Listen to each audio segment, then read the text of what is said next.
Kelihatan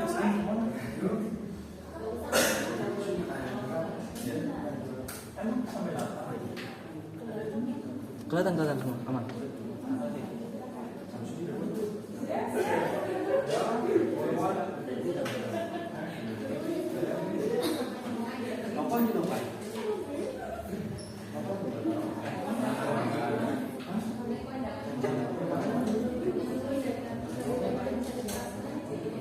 Oh ya, sebelumnya yang belum datang siapa nih? Kira-kira? Sebagai apa? Raka, Aida. Tadi ada Fitri aja. Pokoknya yang nggak ada gak usah dipikirin, udah ini sendiri aja. Nanti yang nggak ada nanti dialognya tak ganti nama kita. Ya. Terus sama nanti volume bicaranya kalau bisa segini atau rada tinggi nggak apa-apa ya. Ya.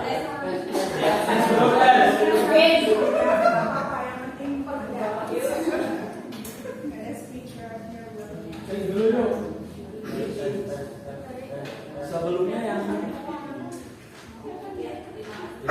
langsung mulai Bu ya? Yes. Bismillahirrahmanirrahim. Assalamualaikum warahmatullahi wabarakatuh. Yang saya hormati Ibu Barik selaku dosen kita, yang saya hormati teman-teman saya kelas Malang 2B.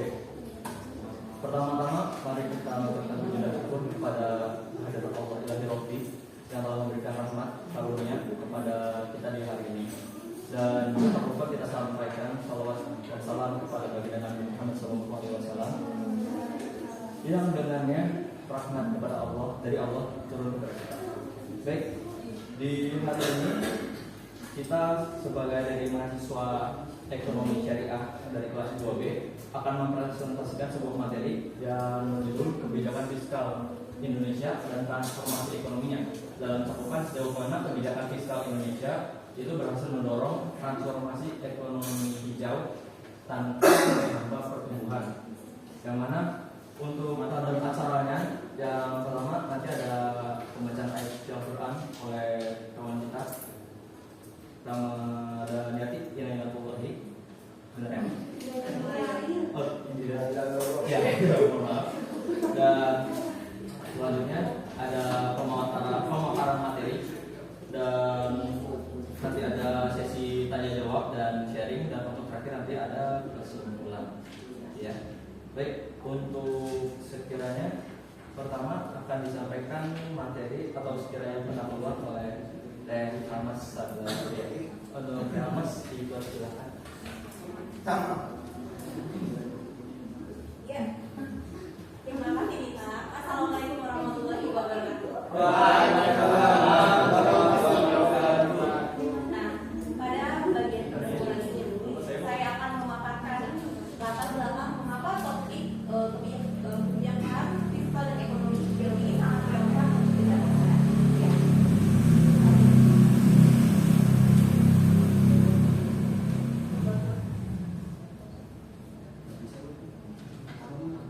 Indonesia sebagai negara dengan kekayaan sumber daya alam yang melimpah saat ini berada di persimpangan penting dalam pembangunan ekonominya. Di satu sisi, kita dihadapkan pada urgensi untuk terus mendorong pertumbuhan ekonomi guna meningkatkan kesejahteraan masyarakat. Nah, untuk di sisi lainnya, krisis iklim global mengharuskan kita untuk bertransformasi menuju model ekonomi yang lebih berkelanjutan dan ramah lingkungan. Sebagai negara yang telah berkomitmen dalam Paris Agreement, Indonesia telah menetapkan target net zero emission pada tahun 2060. Komitmen ini menghadirkan tantangan sekaligus peluang dalam perumusan kebijaksanaan ekonomi nasional, khususnya kebijakan fiskal sebagai salah satu instrumen utama. Pertanyaan yang menjadi fokus pembahasan kami adalah bagaimana kebijakan fiskal dapat menjadi instrumen efektif untuk mendorong transformasi ekonomi hijau tanpa mengorbankan pertumbuhan ekonomi nasional. Nah, untuk selanjutnya pemaparan tentang konsep ekonomi hijau, saya persilakan kepada Firmansyah, silakan. Terima kasih untuk saudari Ahmad Sabila Putri yang sebelumnya sudah menjelaskan beberapa poin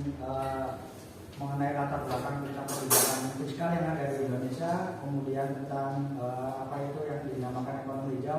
Maka selanjutnya saya akan menjelaskan sedikit tentang konsep yang ada di dalam kebijakan fiskal yang ada di Indonesia dan juga ekonomi hijau yang ada di Indonesia.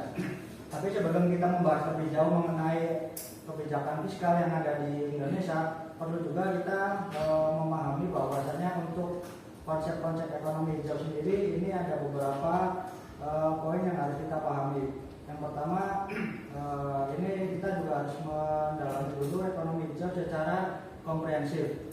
Dan ada definisi mengenai ekonomi hijau sendiri, ini adalah sebagai model ekonomi yang memang bertujuan untuk meningkatkan kesejahteraan kemanusiaan dan juga untuk meningkatkan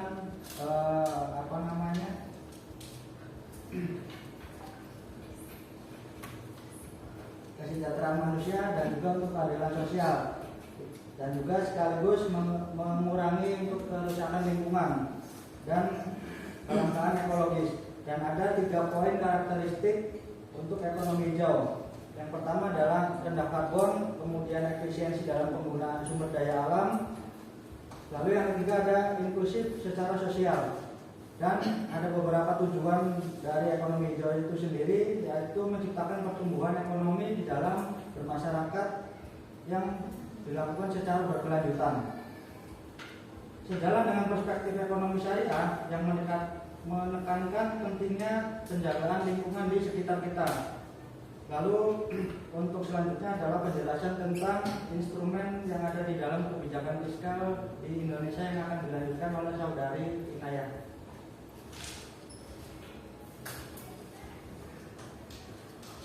Baik, terima kasih Firmansyah.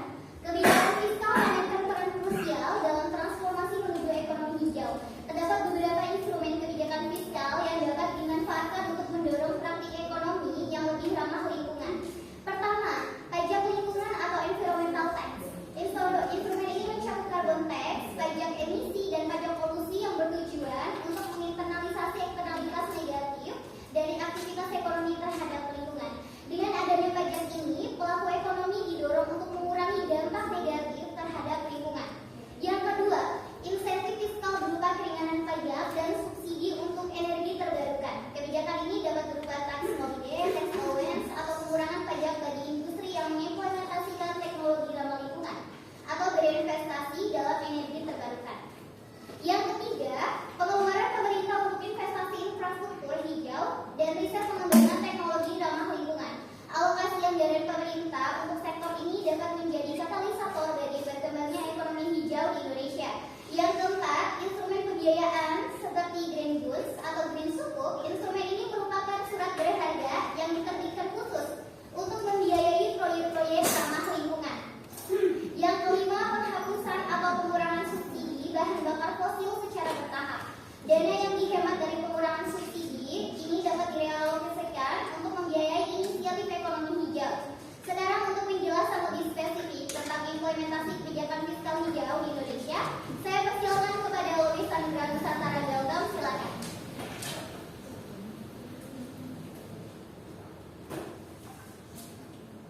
Terima kasih kepada Kak Inayah. Baik, saya di sini akan mempresentasikan bahwasannya kebijakan fiskal hijau di Indonesia. Indonesia telah mengimplementasikan beberapa kebijakan fiskal yang di Indonesia. Di antaranya yang pertama, adanya Green Sukuk. Green Sukuk pertama kali terjadi pada tahun 2018. Nilai Green Sukuk pada tahun 2023 itu mencapai 3,25 miliar US dollar. Dengan nilai yang fantastis ini, Green Sukuk tidak hanya menyediakan beberapa proyek-proyek yang ramah lingkungan, tetapi juga memperkuat posisi Indonesia di ekonomi syariah global. Yang kedua, ada Peraturan Menteri Keuangan Nomor 156 Tahun 2021 tentang kebijakan kendaraan bermotor listrik. Dengan adanya kebijakan ini, Menteri Keuangan memberikan keringanan pajak agar mendorong kita untuk beralih dari kendaraan yang menggunakan subsidi menjadi kendaraan bermotor listrik yang hemat lingkungan, yang ramah lingkungan.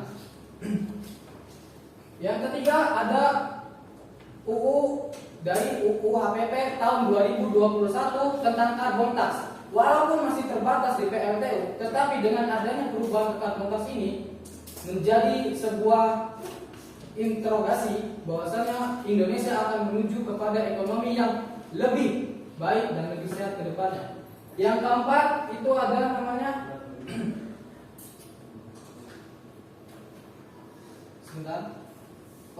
yang keempat itu ada namanya tentang memberikan intensif kepada pemerintah daerah yang melakukan atau yang menjaga hutannya mereka atau melakukan proyek yang namanya itu penghijauan hutan.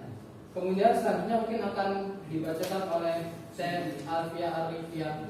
Waktu dimana saya persilakan. Terima kasih kepada Luis. Kebijakan fiskal hijau yang telah diimplementasikan Indonesia selama beberapa tahun terakhir telah menunjukkan sejumlah capaian yang signifikan. Yang pertama, yaitu terjadinya pertumbuhan investasi di sektor energi terbarukan dengan rata-rata pertumbuhan mencapai 13% per tahun selama periode 2019 sampai dengan 2023. Angka ini menunjukkan peningkatan minat investor terhadap proyek-proyek energi terbarukan di Indonesia. Kemudian yang kedua, yaitu terjadinya peningkatan pangsa energi terbarukan dalam bauran energi nasional yaitu sebesar 11,2%. Pada tahun 2019 menjadi 14,5% pada tahun 2023. Meskipun masih di bawah target RUEN yaitu Rencana Umum Energi Nasional sebesar 23% pada tahun 2025, tren ini menunjukkan arah yang positif dan juga dalam transisi energi Indonesia. Selanjutnya yang ketiga, Green Sukuk Indonesia telah berhasil membiayai lebih dari 35 proyek yang mana itu proyeknya ramah lingkungan di berbagai sektor seperti transportasi berkelanjutan, pengelolaan limbah dan juga energi terbarukan. Instrumen ini juga mendapat pengakuan internasional sebagai praktik terbaik dalam pembiayaan berbasis syariah. Kemudian yang keempat, yaitu terjadinya penurunan intensitas emisi karbon per unit GDP sebesar 22% selama periode 2015 sampai dengan 2023. Hal ini menunjukkan bahwa ekonomi Indonesia mulai bertumbuh dengan cara yang lebih efisien dalam penggunaan karbon. Kemudian yang kelima, meskipun mengimplementasikannya sebagai kebijakan fiskal hijau, pertumbuhan ekonomi Indonesia terjaga dengan rata-rata 4,8% selama periode 2019 sampai dengan 2023, sempat terdampak pandemi yaitu pada saat COVID-19. Selanjutnya akan dipresentasikan oleh Indah Lestari. Dipersilakan.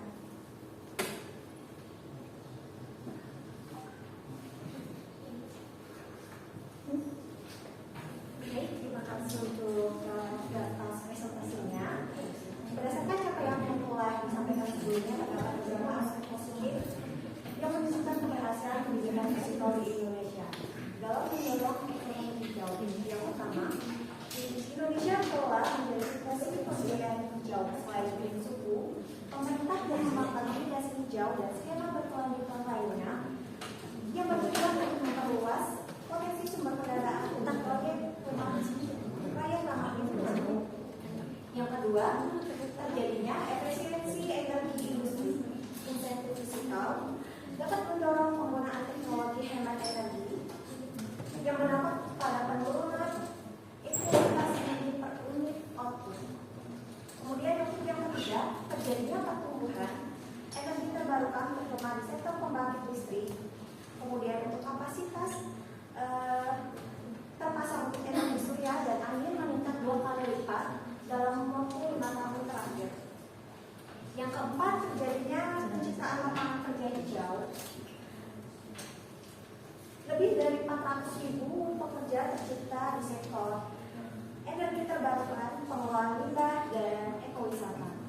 Untuk yang kelima, terjadi peningkatan investasi asing. Fasilitas tax holiday dapat menarik investor asing, investor internasional untuk proyek penghijauan. Untuk analisis yang masih perlu ditingkatkan, saya persilakan untuk PDF.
dimasukkan dalam aspek APBN.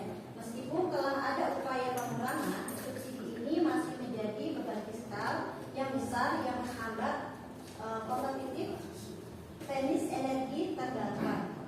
Yang kelima yaitu masih terdapat BAP pembiayaan hijau yang besar diestimasi mencapai US dollar 247 miliar hingga tahun 2030 untuk mencapai target NDC, yaitu Nationality Determined Contribution.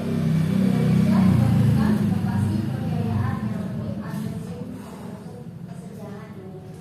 Untuk pembahasan tentang tantangan implementasi kebijakan fiskal hijau, saya persilakan Adini.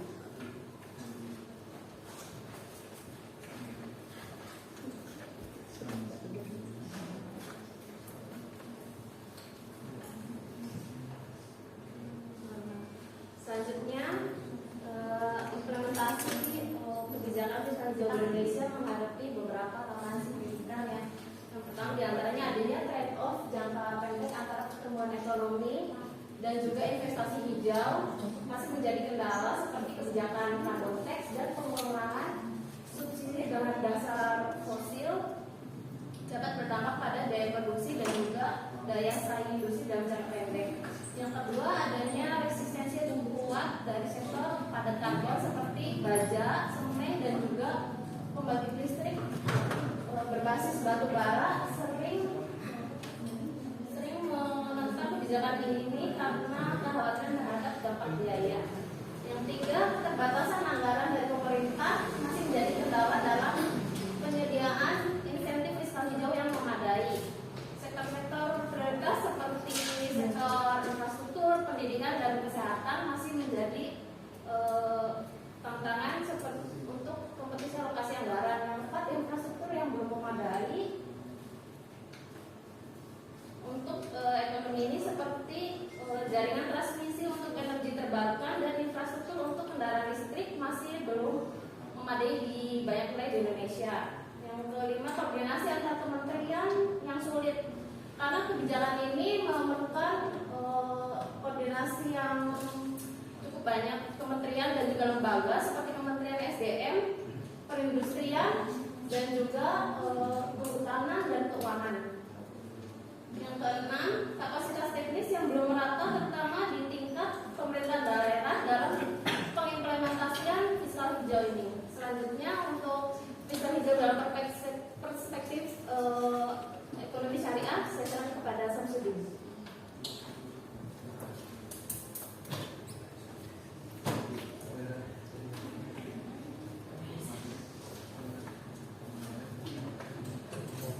Selanjutnya, perspektif ekonomi syariah.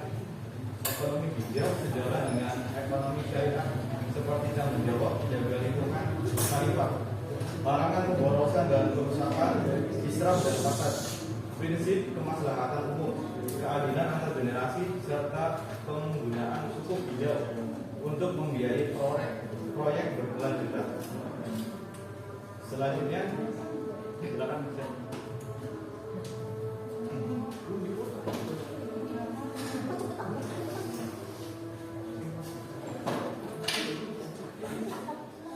Terima kasih sebelumnya kepada saudara Samsudin.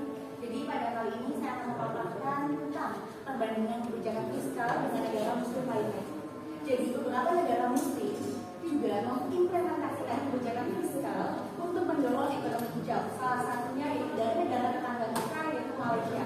Nah, Malaysia ini sudah mengembangkan Green Technology Financing Scheme atau yaitu dengan memberikan jaminan pemerintah untuk pinjaman proyek teknologi hijau. Malaysia juga menerapkan sistem pengurangan pajak bagi perusahaan-perusahaan yang memiliki sertifikat hijau. Dengan adanya penerapan kebijakan ini, Malaysia mendorong dan mengadopsi teknologi ramah lingkungan pada sektor swasta. Yang kedua yaitu ada Uni Emirat Arab. Jadi Uni Emirat Arab ini telah meluncurkan energi strategi 2050 dengan investasi sebesar 163 miliar US dollar untuk mengembangkan energi terbarukan. Nah, Uni Emirat Arab juga menerapkan berbagai insentif fiskal untuk green building dan energi bersih.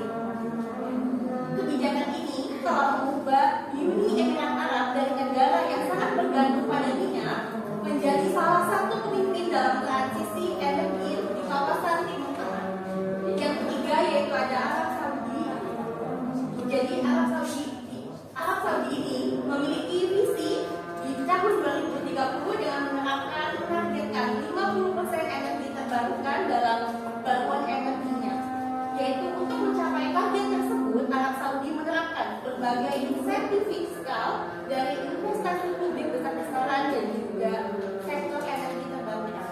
Pengalaman dari negara-negara yang sudah saya sebutkan ini menunjukkan bahwa kebijakan fiskal dalam diimplementasikannya tidak merubah atau melanggar prinsip-prinsip ekonomi yang sudah disebutkan.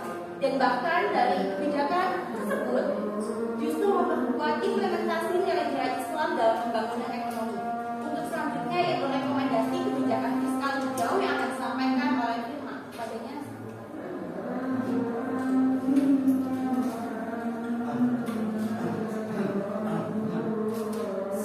terima kasih Sektiani. Berdasarkan analisis yang telah disampaikan, kami mengusulkan beberapa rekomendasi kebijakan untuk memperkuat kebijakan fiskal dalam transformasi ekonomi hijau di Indonesia. Yang pertama adalah peningkatan tarif carbon tax secara bertahap serta perluasan cakupan sektor. Carbon tax yang saat ini masih terbatas pada PLTU perlu diperluas kembali ke sektor industri padat karbon lainnya dengan roadmap yang jelas untuk memberikan kepastian bagi para pelaku usaha. Yang kedua yaitu reformasi subsidi energi yang lebih progresif. Pengurangan subsidi bahan bakar fosil perlu dilakukan secara bertahap serta memastikan mekanisme perlindungan bagi masyarakat berpenghasilan rendah, misalnya dengan cara memberikan bantuan langsung secara tunai yang lebih tepat sasaran. Yang ketiga yaitu pengembangan instrumen pembiayaan hijau berbasis syariah yang lebih inovatif. Selain green sukuk, Indonesia dapat mengembangkan instrumen seperti blue sukuk atau konservasi laut atau transition sukuk untuk mendukung transisi padat karbon menuju operasi yang berkelanjutan. Kemudian selanjutnya penguatan insentif fiskal untuk UKM berbasis ekonomi hijau, yang dimana UKM merupakan tulang punggung ekonomi di Indonesia dan pendekatan khusus perlu diperbantukan untuk mendorong adopsi praktik berkelanjutan di sektor ini. Yang kelima yaitu integrasi kriteria keberlanjutan dalam pengadaan pemerintah. Dengan anggaran pengadaan yang besar, pemerintah dapat menciptakan demand yang signifikan untuk produk dan jasa ramah lingkungan. Yang terakhir yaitu penguatan kapasitas pemerintah daerah dalam implementasi ekonomi hijau. Pelatihan dan pendampingan teknis perlu ditingkatkan untuk memastikan konsistensi implementasi kebijakan di tingkat daerah. Selanjutnya untuk menyampaikan kesimpulan saya persilahkan untuk Safira dan Dayanti. Silakan.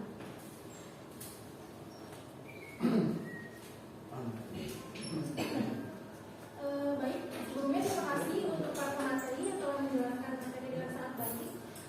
Sebagai kesimpulan dari presentasi yang telah disampaikan, ada beberapa poin penting yang dapat saya simpulkan.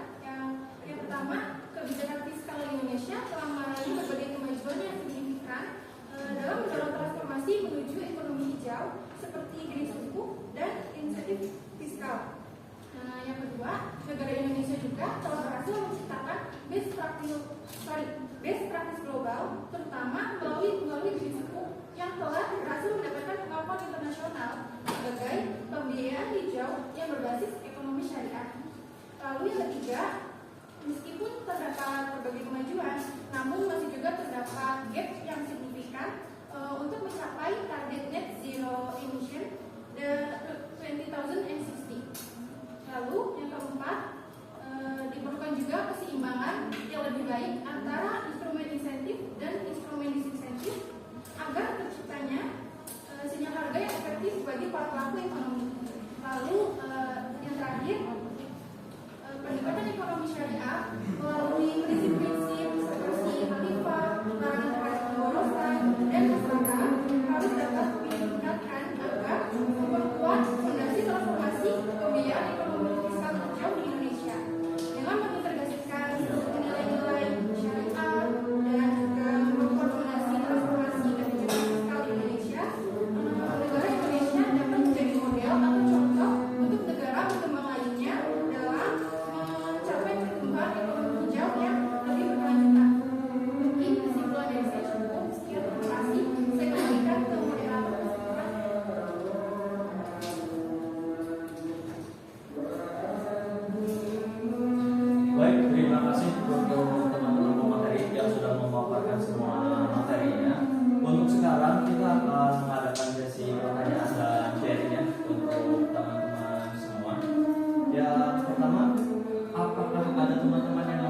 bertanya? Untuk ini paling saya satu ya. Untuk pertama boleh Teh Savitri.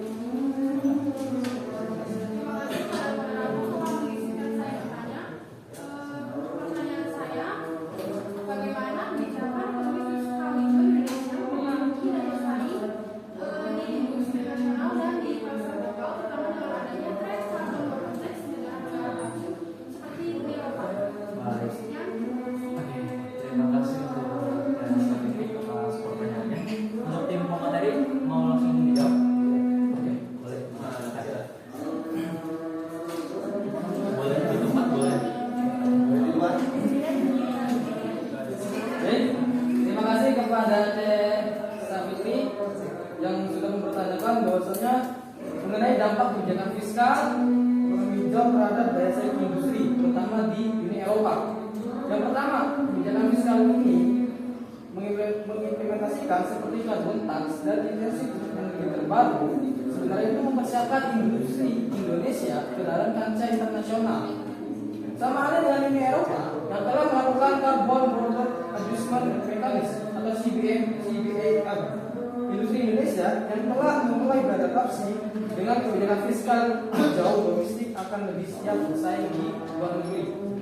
Yang kedua, grant suku dan skema pembiayaan hijau lainnya memberikan akses pendanaan yang kompetitif untuk modernisasi industri, memungkinkan industri nasional melakukan transisi ke proses produksi yang lebih bersih tanpa membebani arus kas mereka secara signifikan. Kesimpulannya, kebijakan fiskal hijau Indonesia tidak hanya mendukung komitmen lingkungan, tetapi juga menjadi strategi jangka panjang untuk mempertahankan dan meningkatkan daya saing industri nasional di pasar global yang semakin membutuhkan aspek keberlanjutan. Terima kasih untuk Mas Louis atas jawaban dari pertanyaan yang disampaikan oleh Teh Savitri. Sebelumnya teman-teman ada yang mau nambahin nggak dari? Oke, enggak. Silakan Teteh, namanya siapa? Perkenalkan, nama saya Natasha Winifredi. Izin menjelaskan bahwa kebijakan fiskal hijau juga berdampak pada aspek-aspek yang lain terkait daya saing. Yang pertama, kebijakan ini mendorong efisiensi penggunaan energi dan sumber daya yang pada akhirnya mengurangi biaya operasional industri. Dan kedua, terdapat potensi premium price untuk produk ramah lingkungan di pasar global yang semakin sadar lingkungan. Jadi, meskipun ada trade-off jangka pendek, kebijakan fiskal hijau sebenarnya merupakan investasi untuk mempertahankan aset pasar dan meningkatkan daya saing jangka panjang industri Indonesia. Terima kasih. Oke, terima kasih untuk Teh Ida ya atas penambahan dari materinya. Dan selanjutnya tadi siapa aja yang maju? Langsung aja. Siapa tadi? Oh, sebentar. Siapa tadi?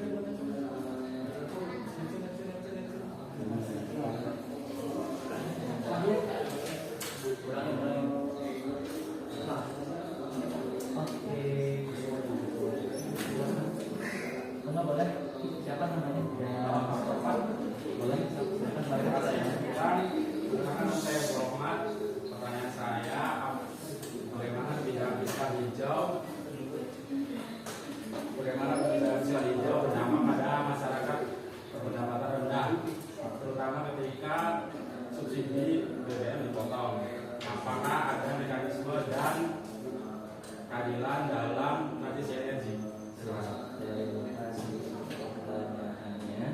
Sebelumnya ini pertanyaan kita tampung dulu, teman-teman. Apa ada yang mau nanya lagi? Tadi boleh Pak, semoga sampai namanya dan pertanyaannya. Perkenalkan, nama saya Fikri Kusnata. Ya, terima kasih atas presentasinya. Pertanyaan saya, bagaimana efektivitas grant suku sebagai instrumen proyek hijau dibandingkan dengan instrumen pembiayaan konvensional? Apakah keunggulannya? Oke, Lanjut tim pemateri barangkali mau dijawab oleh dari mau jawab pertanyaannya siapa? Dari Mas Abdurrahman. Enggak boleh. Sebelumnya izin menjawab pertanyaan dari Mas Abdurrahman. Sebagaimana yang telah saya sampaikan dalam bagian rekomendasi kebijakan, aspek keadilan memang menjadi perhatian utama. Pertama yaitu reformasi subsidi energi yang progresif perlu dilakukan secara bertahap dan memastikan adanya mekanisme perlindungan bagi masyarakat berpenghasilan rendah. Pendekatan yang kami rekomendasikan adalah melalui bantuan langsung tunai yang lebih tertarget atau tepat sasaran, serta memastikan bahwa pengurangan subsidi tidak membebani kelompok rentan. Yang kedua, pengembangan instrumen pembiayaan hijau yang inklusif seperti microfinance hijau dan penguatan insentif fiskal untuk UKM. Kesimpulannya, transisi energi harus dilakukan dengan adil dengan cara mengurangi subsidi fosil secara perlahan serta memberikan bantuan yang tepat sasaran dan juga membuka peluang ekonomi hijau untuk semua. Terima kasih. Baik teman-teman, itu jawaban dari saya semua. Sebelumnya barangkali ada mau nambahin lagi? Enggak, boleh Sedikit menambahkan ya. Boleh. Saya ingin menambahkan beberapa mekanisme tambahan untuk memastikan keadilan dalam transisi energi. Yang pertama, subsidi silang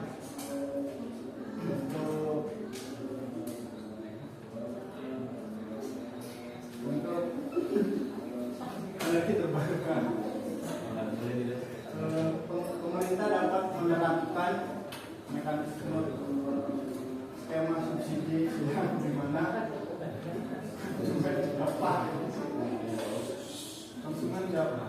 konsumen dengan penggunaan energi tinggi membayar tarif yang lebih mahal untuk mensubsidi konsumen berpenghasilan.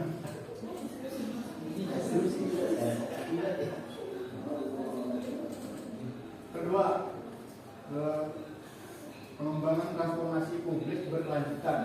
Investasi dalam transformasi publik yang terjangkau dan ramah lingkungan dapat memitigasi dampak kenaikan harga bahan bakar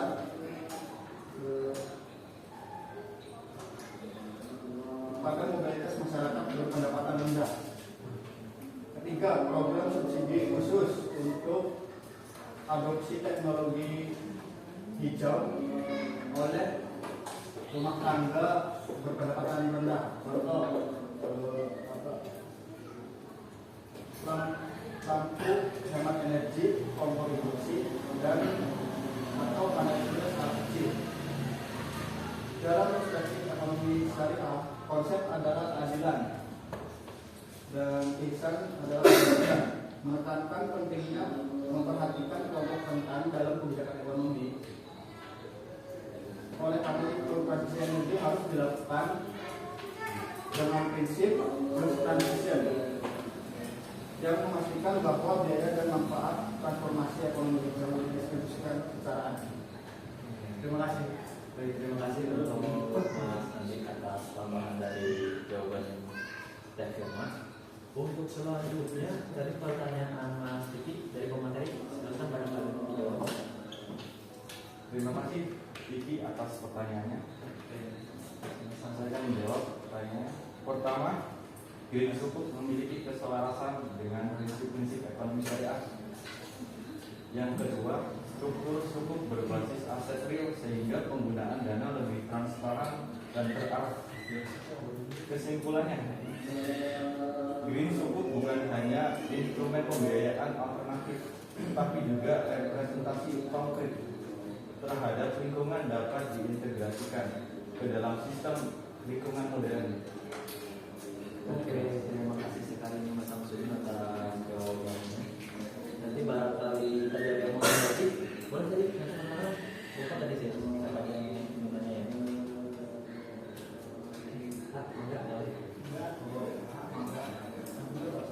Terima kasih atas presentasinya. Saya Muhammad Ibrahim. Saya tertarik dengan pembahasan Green Sukuk. Bagaimana mekanisme Green Sukuk bekerja dan apa saja tantangan dalam pembangunan di Indonesia? Terima kasih. Baik, terima kasih. Pemateri apa mau langsung dijawab? Oh, langsung boleh. Terima kasih kepada Mas Wahyu yang sudah tertarik pada tadi pembahasan yang mungkin sudah saya jelaskan di atas tentang garis suku, yaitu merupakan salah satu bidang fiskal unggul yang tadi sudah saya jelaskan. Yang pertama mengenai mekanismenya. Garis suku ini memiliki akad yang bernama ijarah atau sewa, di mana pemerintah menjual aset kepada SPF. Kemudian SPF mendapatkan suku, menerbitkan suku kepada investor. Dana yang terkumpul digunakan khusus untuk membiayai proyek-proyek yang ramah lingkungan, seperti energi terbarukan, transportasi berkelanjutan, dan pengelolaan limbah sesuai dengan garis suku tersebut. Yang kedua tadi pertanyaannya itu tentang tantangan untuk Indonesia. Pengembangan garis suku ini keterbatasannya adalah proyek hijau yang bankable dan koordinasi lintas sektor yang kompleks, mengingat pengembangan garis suku ini melibatkan begitu banyak kementerian. Yang pertama ada Kementerian Keuangan, Kementerian Lingkungan Hidup, dan berbagai kementerian yang lainnya. Kesimpulannya, Indonesia telah mencapai kesuksesan sebagai pionir global dalam sovereign garis suku. Masih diperlukan penguatan ekosistem pendukung untuk memaksimalkan potensi sebagai instrumen pembiayaan ekonomi hijau.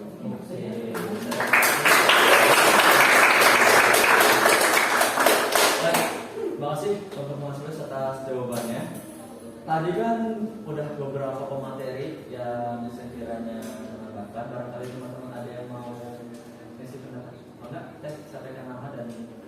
Nama saya Era Dejana. Di sini saya ingin menambahkan dari jawaban Mas Luis terhadap pertanyaan dari Mas Luis. Yang pertama itu kemampuan mengukur dan melaporkan dampak dari proyek yang dibiayai itu masih terbatas, Mas. Dan yang kedua juga ada tingkat pemahaman dari masyarakat dan investor mengenai konsep dan manfaat dari garis suku juga itu masih rendah. Dalam hal ini pemerintah daerah itu perlu meningkatkan kapasitas dalam menyiapkan proyek yang perlu dibiayai, juga menyusun standar dari dampak proyek yang telah dibiayai, kemudian mengedukasi pasar mengenai pentingnya garis suku untuk pembangunan berkelanjutan. Itu aja sih. Baik. Oke. Tadi kayaknya udah saya tulis semua ya untuk yang pertanyaan. Teman-teman tadi barangkali ada yang mau nanya lagi, tadi boleh ngaju lagi. Siapa? Boleh. Oke, boleh data yang di pojok ya. Ya. Boleh sebutin nama sama pertanyaannya. Terima kasih. Perkenalkan, nama saya Hasri Putriati. Sebelumnya terima kasih kepada pemateri atas presentasinya dan terima kasih juga kepada moderator atas kesempatannya. Pertanyaan saya, bagaimana penerapan green suku di Indonesia dibandingkan dengan negara ASEAN lainnya, dan apa keunggulan dan ketertinggalan Indonesia dalam hal ini? Sekian saja, terima kasih. Terima kasih untuk pertanyaan. Jadi pertanyaan itu bagaimana penerapan green suku di Indonesia kalau dibandingkan dengan negara-negara di ASEAN lainnya ya. Terus apa keunggulan dan ketertinggalan Indonesia dalam hal ini? Untuk pemateri, barangkali mau langsung dijawab? Oke, maka boleh. Sebelumnya terima kasih pertanyaannya dari Mbak Hasri yang memang sangat relevan dengan materi yang sudah saya sampaikan tadi. Jadi dari penerapan green suku di Indonesia dibanding dengan negara ASEAN. Jadi yang pertama dalam konteks ASEAN ini, Indonesia itu memiliki keunggulan sebagai pionir penerbitan sovereign green suku pertama di dunia pada tahun 2018. Nah, dengan total penerbitan hingga tahun terakhir 2023 itu mencapai 3,25 miliar US dollar. Nah, jauh di atas Malaysia yang merupakan pesaing terdekat dengan total penerbitan sekitar 1,3 miliar US dollar. Hal ini menunjukkan komitmen dan kepemimpinan Indonesia dalam integrasi keuangan syariah dengan pembiayaan ekonomi hijau. Adapun Malaysia memiliki ekosistem green suku korporasi yang lebih matang dengan insentif khusus dari Bank Negara Malaysia. Adapun juga dari Singapura ya. Jadi Singapura itu unggul dalam infrastruktur pasar modal hijau dengan Singapore Green Finance Center dan juga platform perdagangan khusus instrumen keuangan hijau. Nah, Jadi Indonesia itu perlu mempertahankan kepemimpinannya dalam sovereign green sukuk, sekaligus belajar dari negara ASEAN yang lain dalam pengembangan ekosistem pendukung, terutama green sukuk korporasi. Mungkin sekian yang dapat saya sampaikan. Oke, terima kasih. Dari tadi semua materi yang disampaikan sama pemateri, jawaban dari pemateri dan pertanyaan tadi berkaitan dari Teh Hasrin, teman-teman barangkali ada yang mau menyampaikan pendapat atau sekiranya boleh, enggak Teh namanya siapa dan apa yang disampaikan? Perkenalkan, nama saya Siti Nurhaida. Saya di sini ingin sedikit menambahkan jawaban dari SFT ya. Di sini ada beberapa aspek perbandingan lainnya. Yang pertama, Indonesia memiliki green bond atau sukuk framework yang komprehensif dan telah mendapat pengakuan internasional dan dengan sertifikat dari Cicero dengan rating medium green. Yang kedua, green sukuk Indonesia ini memiliki basis investor yang lebih terverifikasi secara geografisnya, mencakup investor dari Amerika, Eropa, Timur Tengah, dan Asia. Untuk meningkatkan posisi Indonesia sendiri, itu ada beberapa langkah yang dapat diambil. Yang pertama ada pengembangan pasar sukuk hijau, korporasi melalui insentif fiskal yang lebih atraktif. Yang kedua ada standarisasi kriteria proyek hijau yang lebih rinci.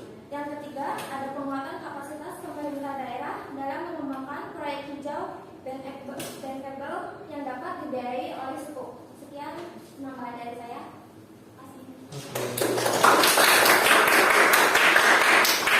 Terima kasih untuk Siti Nurhaida untuk penambahan dari jawaban dan pemaparan pendapatnya. Tadi masih ada yang sisa untuk yang bertanya, boleh tadi kasih kata lagi? Kata yang di tengah boleh.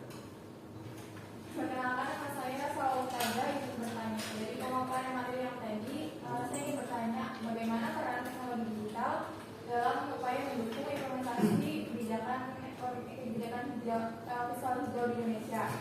Dan apakah ada contoh yang konkret mengenai pemanfaatan teknologi dalam bidang ini? Terima kasih. Oke, terima kasih untuk saya salah masuk pertanyaannya. Jadi untuk pemateri ini atau teman-teman dari menjawab untuk pertanyaan yang tadi, bagaimana peran teknologi digital dalam mendukung implementasi kebijakan fiskal hijau di Indonesia dan apakah ada contoh konkretnya? Sekiranya pemateri barangkali mau jawab, boleh? Baik, terima kasih Teh Salwa atas pertanyaannya. Pertanyaannya sangat relevan ya dengan era digital saat ini. Meskipun tidak spesifik saya bahas dalam presentasi tadi. Teknologi digital memang sangat penting dalam implementasi instrumen kebijakan fiskal hijau. Yang pertama, teknologi digital meningkatkan efektivitas dan efisiensi instrumen fiskal hijau. Untuk environmental tax, misalnya, sistem monitoring emisi digital memungkinkan pengukuran yang lebih akurat, sehingga penerapan pajak lebih tepat sasaran. Demikian juga untuk pengelolaan insentif fiskal. Teknologi membantu mengotomatisasi proses verifikasi dan pemberian insentif. Yang kedua, untuk instrumen pembiayaan seperti green sukuk, teknologi blockchain mulai dimanfaatkan untuk meningkatkan transparansi penggunaan dana dan melacak dampak lingkungan dari proyek-proyek yang dibiayai, sekaligus memperluas aksesibilitas investor. Jadi kesimpulannya, transformasi digital merupakan enabler penting untuk meningkatkan efektivitas kebijakan fiskal hijau. Tidak hanya dalam implementasi, tetapi juga dalam monitoring dan evaluasi dampaknya. Terima kasih. Baik, terima kasih untuk sekiranya jawabannya dari Kak Ina. Sekiranya teman-teman tadi barangkali ada yang mau nambahin dari materi yang sudah boleh? Saya namanya siapa dan apa? Perkenalkan, nama saya Deva Arkandola. Saya ingin menambahkan beberapa contoh konkret pemanfaatan teknologi digital dalam kebijakan fiskal hijau di Indonesia. Yang pertama itu ada sistem Simponin. Sistem Simponin itu seperti sistem informasi PNBP online yang digunakan Kementerian Lingkungan Hidup dan Kehutanan untuk pengelolaan penerimaan negara bukan pajak dari pemanfaatan sumber daya hutan dan reboisasi. Sistem ini meningkatkan transparansi dan mengurangi kebocoran penerimaan. Yang kedua ada Climate Budget Staging berbasis AI yang dikembangkan Kementerian Keuangan untuk mengidentifikasikan dan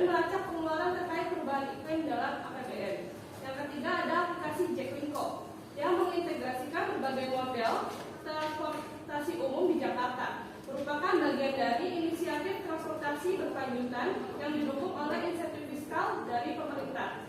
Tantangan kedepannya adalah memastikan infrastruktur digital yang merata di seluruh Indonesia dan peningkatan kapasitas SDM dalam mengadopsi teknologi tersebut.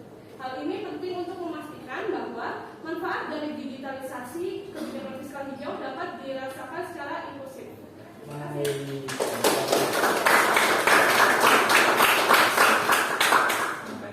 Jadi teman-teman, untuk sekiranya pertanyaan dari tes bawah ini sekiranya berhubungan karena kita ini kan di masa-masa digitalisasi, jadi perlu diketahui tadi untuk contoh konkretnya ya.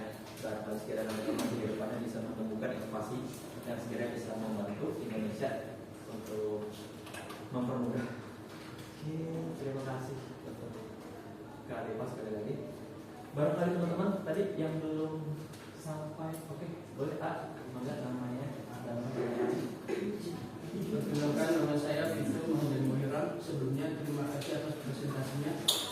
Pertanyaan saya, bagaimana kebijakan fiskal hijau berkaitan dengan ketahanan pangan di Indonesia? Apakah ada trade-off atau sinergi antara keduanya? Oke, siap. Terima kasih. Pertanyaan ini bagus banget karena kebetulan presiden kita ini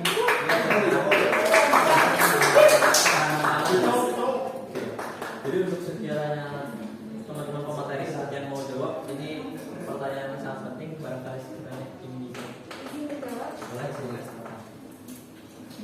Terima kasih kepada Vito. Ini pertanyaannya sangat menarik sekali ya teman-teman.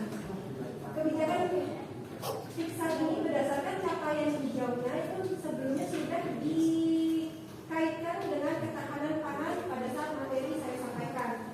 Yang pertama, kebijakan fiskal hijau telah mendorong investasi dalam teknologi ramah lingkungan di sektor pertanian seperti dalam irigasi hemat air dan energi terbarukan untuk aktivitas pertanian. Kemudian hal ini telah meningkatkan efisiensi produksi pangan dan ketahanan terhadap perubahan iklim, seperti terlihat dari penurunan intensitas penggunaan air per unit produksi pertanian sebesar 15% dalam waktu 5 tahun terakhir ini. Kemudian yang kedua yaitu adanya alokasi dana dari pengurangan subsidi lahan bakar fosil. Telah sebagian direlokasikan untuk riset dan juga pengembangan varietas tanaman tahan iklim yang telah meningkatkan produktivitas pertanian di beberapa wilayah yang terdampak perubahan iklim. Jadi kesimpulannya, meskipun terdapat beberapa potensi trade-off jangka pendek, kebijakan fiskal hijau ini juga mendapatkan ketahanan pangan dapat berjalan secara sinergis dan juga perencanaan yang terintegrasi dan juga bertahap. Kurang lebihnya seperti itu Mas Vito. Terima kasih.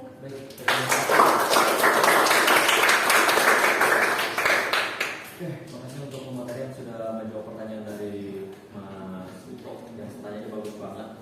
Sekiranya teman-teman sendiri kan pasti menyimak cerita, apakah teman-teman ini ada yang ingin disampaikan tentang sekiranya ketahanan pangan fiskal hijau yang berkaitan dengan ketahanan ini? Ada yang mau menambahkan? Boleh, maka. Baik, terima kasih Mas Bintang. Izinkan perkenalkan, nama saya Diko Al-Fadri.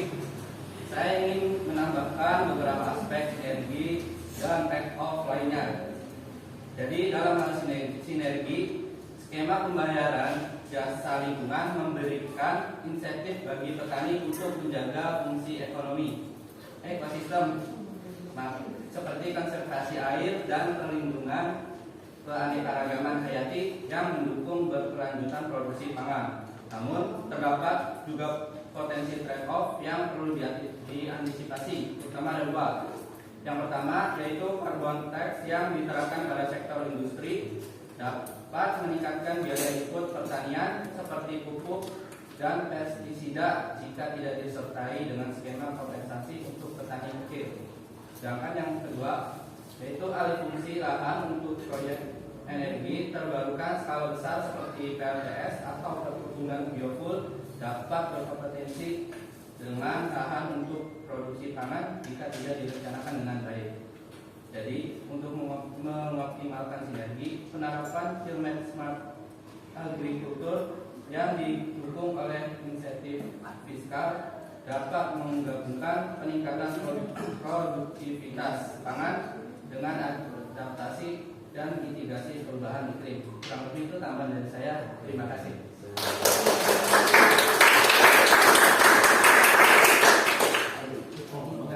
Terima kasih sebelumnya untuk Ciko sudah menambahkan tadi pendapatnya yang mana tadi garis besarnya menyampaikan tentang potensi trade off yang perlu diantisipasi tentang komunitas. Dan silakan.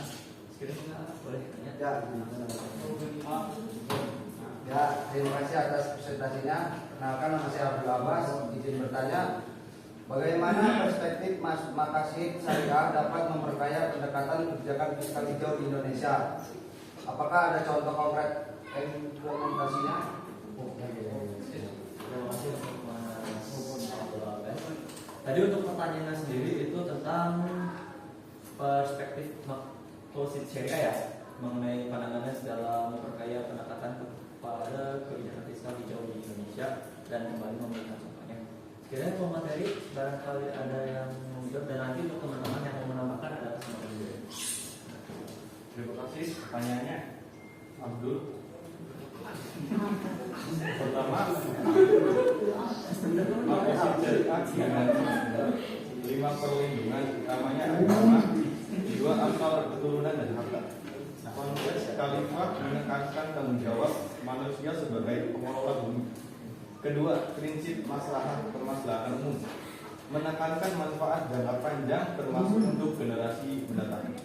Kesimpulannya, integrasi Makassih Syariah dalam kebijakan fiskal tidak hanya memperkuat fondasi filosofinya, tetapi juga meningkatkan penerimaan sosial dan efektivitas implementasinya, terutama dengan mayoritas muslim seperti di Indonesia. Terima kasih. Terima kasih Mas Samsudin atas jawaban dari para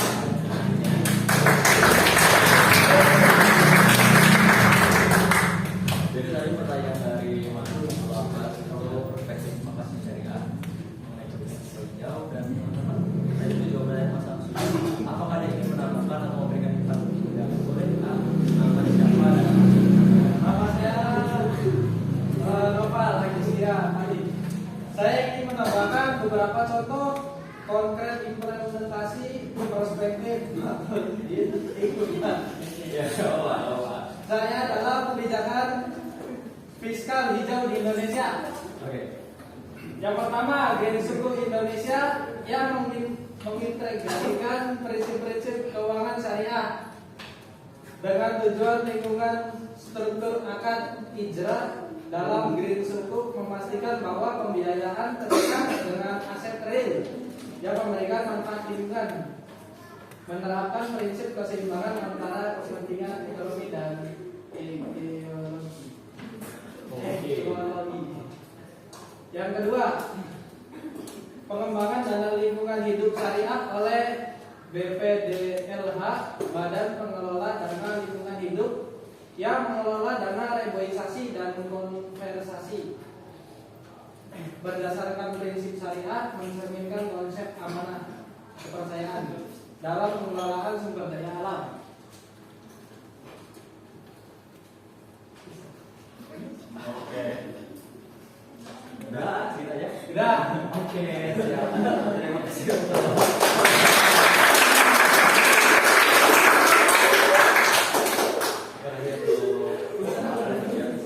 Jadi oke teman-teman, sekiranya tadi untuk terima kasih untuk pertanyaannya, dan makasih juga untuk pemateri yang sudah memaparkan semua materinya.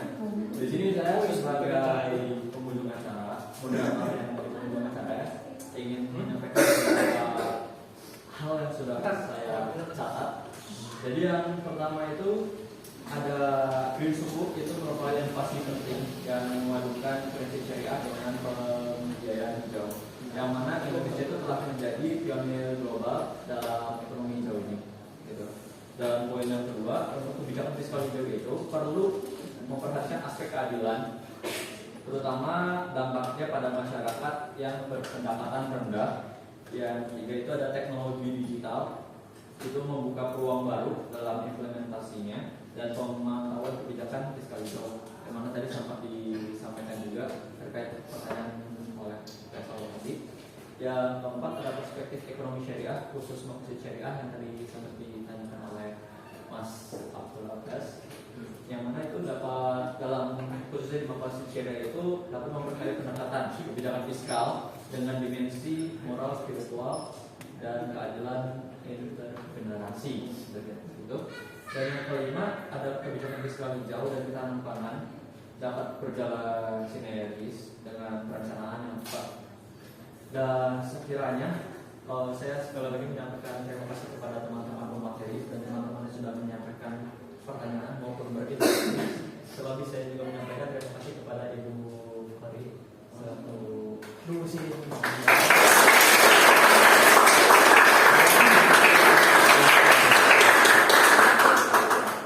Thank you guys. Ya, makasih banyak. Sebetulnya di luar ekspektasi itu sih.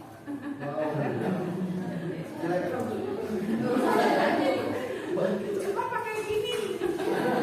Apa mau itu? Ya, dia udah pada siap dari jadi dosen ganti. Amin, ya Allah. Ya, teman-teman, tadi makro, boleh share yang mikronya? Udah Ibu kirim. Jadi teman-teman, makro itu bicaranya seperti yang kalian bayangkan seperti itu ya. Jangan abstrak-abstrak kelihatannya. Nah, sekarang gimana implementasinya sebetulnya sih yang ada di makro itu kan dari mikro campur jadi satu ya, kira-kira yang kecil-kecil jadi satu jadi makro. Nah, salah satu aktivitasnya yang mengarah ke hijau ya, di ekonomi salah satunya adalah ya, yang nanti akan dilakukan kita. Teman-teman, gampangnya Indonesia ini mengarah ke blue maupun ke green ya, sehingga apapun pembiayaan semua harus mencantumkan proyek-proyek mereka yang mengarah ke green, apalagi yang emisi karbon. Jadi ya, teman-teman, jadi pembiayaan pengaruhnya ke sana. Kalau perusahaan yang tidak tidak mencantumkan kegiatan sosial masyarakat sama yang kelingkungannya, maka itu pastikan tidak akan mendapatkan pembiayaan. Nah, ini salah satunya. Oke, teman-teman, makasih ya buat effort kalian buat kegiatan ini.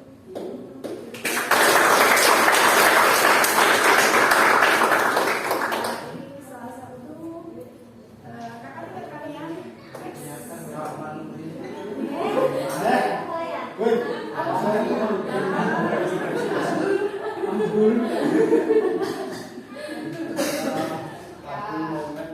salah satu kegiatan mikro yang dilakukan oleh kakak tingkat kalian. Nanti kalian juga akan seperti ini dari mikro-mikro. Sorry, silakan. Yang pertama ini salah satu proyek, ya proyek dari itu kalian semester 6 ya, semester tinggi. Nanti next kalian juga akan mengerjakan proyek-proyek seperti ini. Jadi kegiatan mikro teman-teman ini bikinnya apa? Mereka bikin toothbrush sikat gigi. Siwak. Bukan siwak. Karena siwak kan nanti harus impornya, kita harus impor barang kan. Dari jauh di sininya nggak ada siwaknya sih kan ya. Nah, akhirnya menggunakannya apa? Bambu.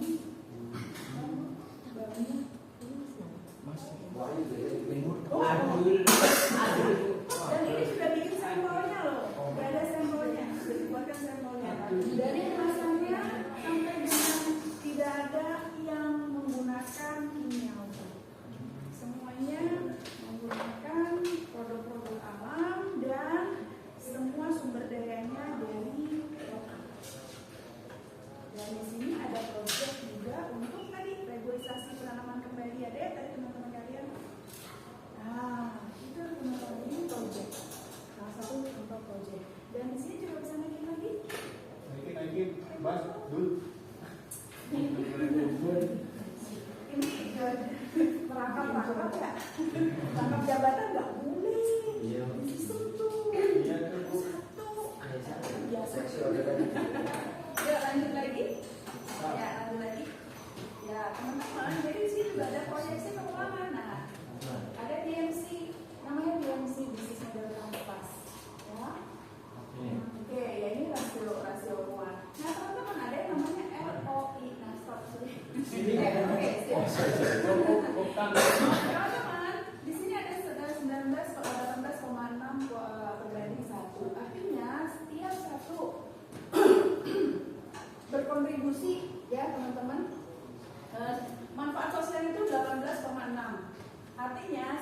investasi yang kita ini nilai sosialnya dihasilkan sampai 93 juta itu untuk sosialnya. Jadi artinya kegiatan-kegiatan ini bakal dibantu. Adanya seperti itu. Jadi kalau mau ngajukan pembiayaan harus seperti itu. Ya, boleh next lagi. Nah, di ke bawah ini, nah ini namanya basic model kanvas. Kegiatannya belum dijalankan, tapi kalian sudah memproyeksikan gitu ya. Apa saja sih partnersnya, apalagi key activity-nya, aktivitasnya apa aja, dan kalian kan belajar di next semester. Ini adalah kegiatan-kegiatan mikro, MKM. Kalian dikreat bukan jadi pegawai, tapi dikreat jadi pengusaha. Tadi kan ada bilang apa namanya khalifah ya. Nah, berarti kan pemimpin ya. Nah, kalian kita jadi pemimpin. Kamu pemimpinnya mau jadi apa boleh? Ambil terus. Bagian mana? Siapapun silakan jadi penentu kebijakan. Nah, kebijakan itu nanti akan kalian tetapkan. Nah, gitu ya. Jadi mudah-mudahan semester ini kalian bisa berkoordinasi untuk semester depannya. Siap-siap. Kalau udah sama ibu nanti saya berlari karena jangan mau ketinggalan ya teman-teman. Ibu bakal ninggalin kalian asal kalian mau digandeng sama ibu ya. Terus sampai kalian selesai di semester ya Pak. Jangan sampai lebih 8 ya. Maksimal 8 maksimal 3 tahun 5 bulan ibu bisa pastikan kalian bisa selesai Excel. Jangan takut dengan kegiatan proyek atau nggak bisa kerjakan, nggak perlu takut. Ya, karena sekarang alat bantunya banyak dan kayak zaman ini dulu. Alat bantunya kurang. Kalau di sini sekarang alat bantunya banyak. Jadi yang takut sama proyek-proyek, ya jangan dulu. Karena kalian harus fight dulu di sini. Kayak kalian bisa sempat nanti dulu ya. Jadi lah fight nanti dulu. Oke. Thank you buat malam ini, malam luar biasa.